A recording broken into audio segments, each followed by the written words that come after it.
Bismillahirrahmanirrahim. Assalamualaikum warahmatullahi wabarakatuh. Bismillah, alhamdulillah, la haula wa la quwata illa billah.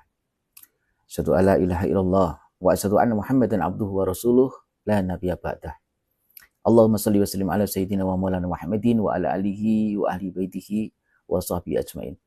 Saudara-saudaraku yang dirahmati Allah Subhanahu wa taala dimanapun berada, semoga Allah senantiasa menetapkan kita di jalan istiqomah di dalam kebenaran, istiqomah fil iman wal Islam, istiqomah di dalam menjalankan dan mengikuti daripada syariat-syariat Rasulullah Shallallahu Alaihi Wasallam.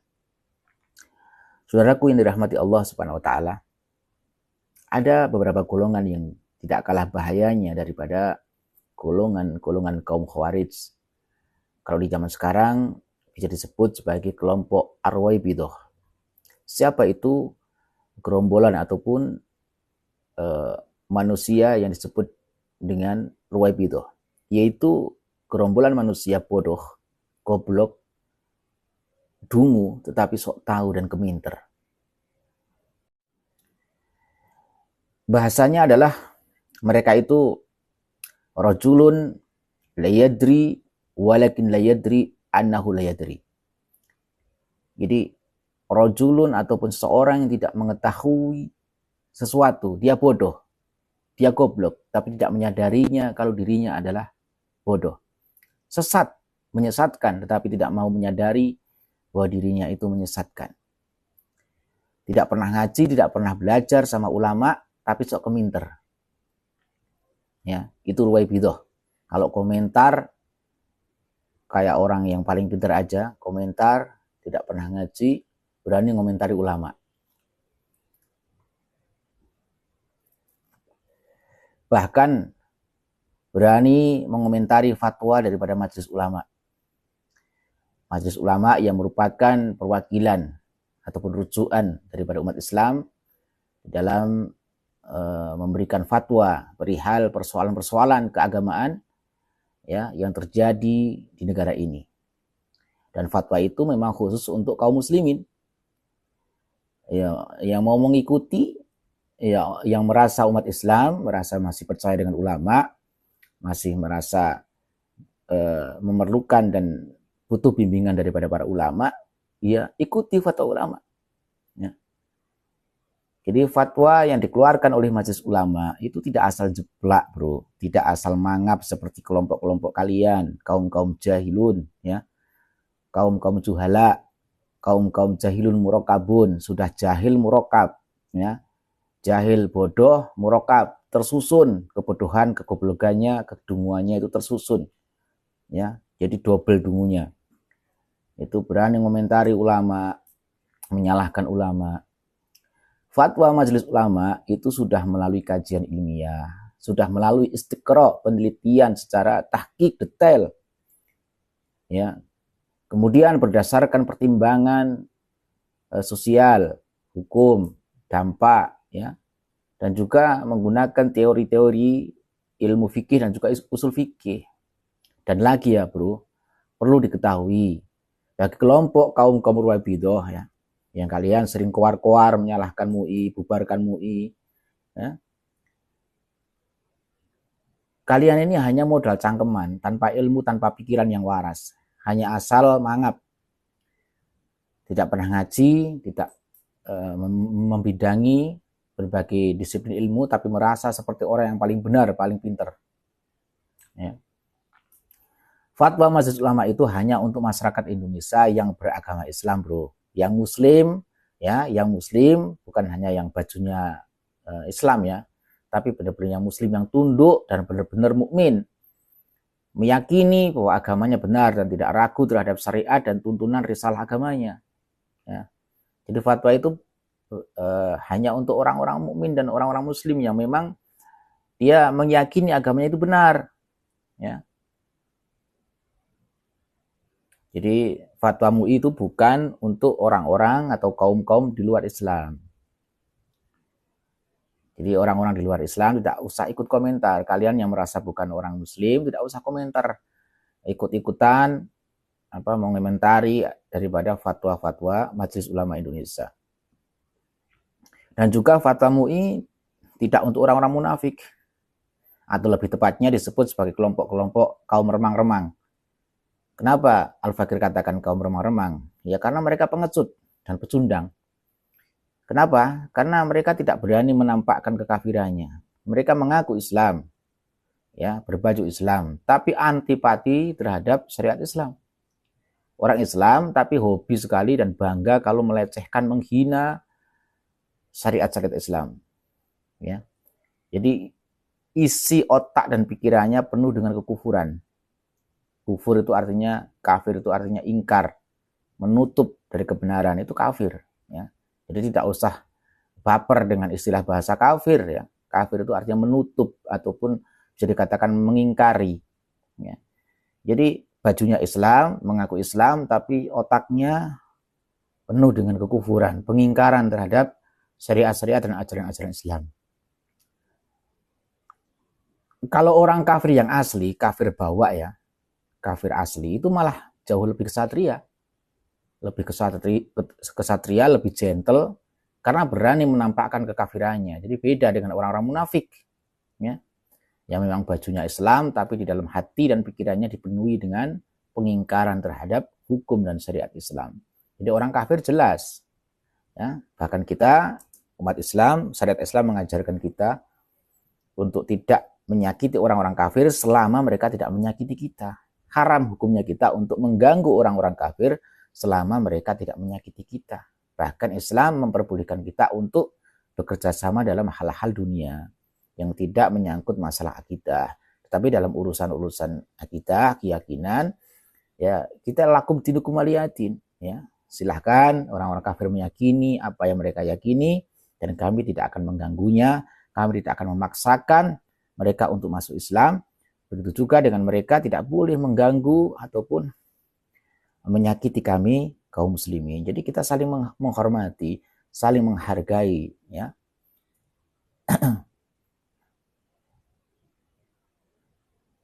Golongan seperti yang dinamakan kaum zindik, kaum munafik, itu sesungguhnya musuh Islam, ya, musuh umat Islam atau musuh dalam selimut yang berada di dalam tubuh kaum muslimin. Kalau di zaman ini, di negeri Konoha ini, di negeri kita ini bisa diketahui tanda-tandanya. Orang-orang munafik itu seperti apa? Ya hanya tanda-tandanya ya. Karena kita tidak pernah mengetahui dan tahu hakikat hati seseorang. Kita tidak mengetahui. Itu hanya Allah dan dirinya sendiri yang tahu. Tapi paling tidak ada tanda-tandanya. Ya. Bisa kita lihat tanda-tanda orang-orang zindik, orang-orang munafik itu dia suka sekali membenturkan syariat Islam dengan budaya. Ya, menuduh jenggot sebagai budaya Arab, mengatakan surban dan imamah sebagai budaya Arab, bukan syariat Islam, menuduh cadar bagi wanita Muslim sebagai budaya Arab, menuduh yang memakai cadar sebagai teroris, ya, radikal, ekstremis, ya, menuduh anti NKRI, anti Pancasila. Ada yang memakai gamis, pakai surban, imamah, kemudian berjenggot dikatakan tidak Indonesia. Ya, dalam urusan-urusan fikih itu kan ada bermacam-macam pendapat para ulama. Ya, kalau madzhab Syafi'i yang namanya cadar itu wajib, bahkan ya, karena menutup auratul mar'ati jam'u badaniha.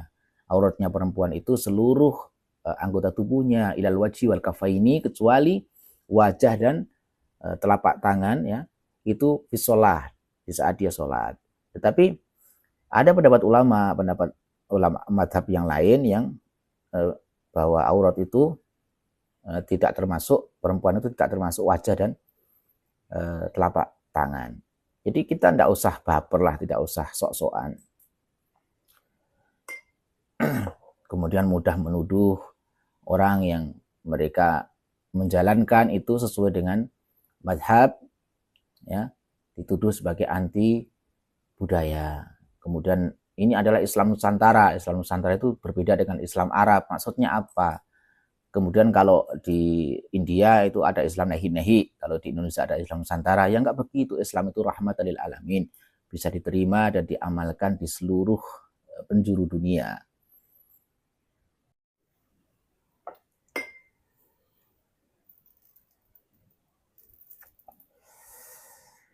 Tak kasih tahu ya Mas Bro, sebenarnya siapa sih yang merusak Pancasila itu? Yang merusak Pancasila itu loh, yang korupsi triliunan uang rakyat, yang menjual aset-aset negara untuk kepentingan pribadi, kelompok, keluarga, serta kroni-kroninya. Itulah yang sesungguhnya musuh Pancasila, Mas Bro. Para pejabat negara yang jadi bandar narkoba, ya, yang jadi bos judi online, yang jadi backingan penjual narkoba, para penegak-penegak hukum, para jenderal-jenderal yang ternyata menjadi bos narkoba, itulah yang merusak nilai-nilai Pancasila, dan itulah bajingan-bajingan hukum dan pengkhianat undang-undang serta konstitusi.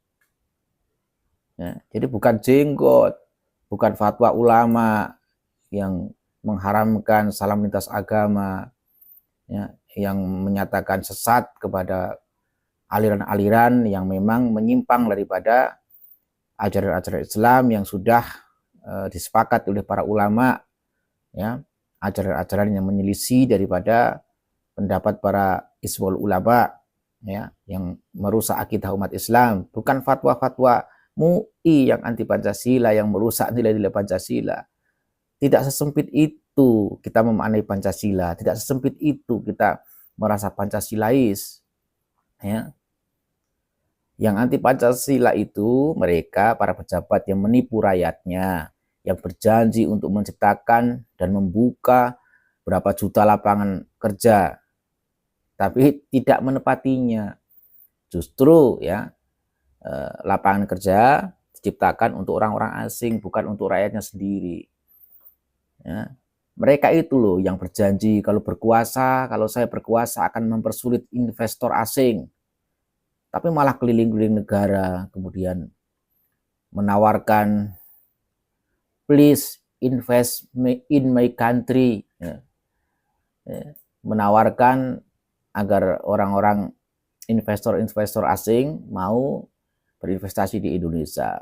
Padahal janjinya akan mempersulit investor asing, ya, demi kedaulatan negara kesatuan Republik Indonesia.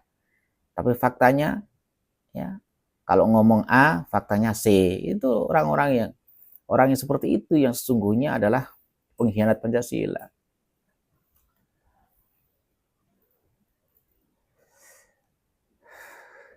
Yang merusak Pancasila, yang mengkhianati nilai-nilai Pancasila itu yang sebelum berkuasa janjinya menutup impor, ya, menutup impor pangan dari luar negeri. Pokoknya ingin menaikkan produksi pangan yang ada di dalam negeri, ya. Begitu berkuasa ambil gedes. Janjinya menutup tenaga kerja asing masuk ke Indonesia, malah puluhan ribu tenaga Cina, Tiongkok masuk Indonesia.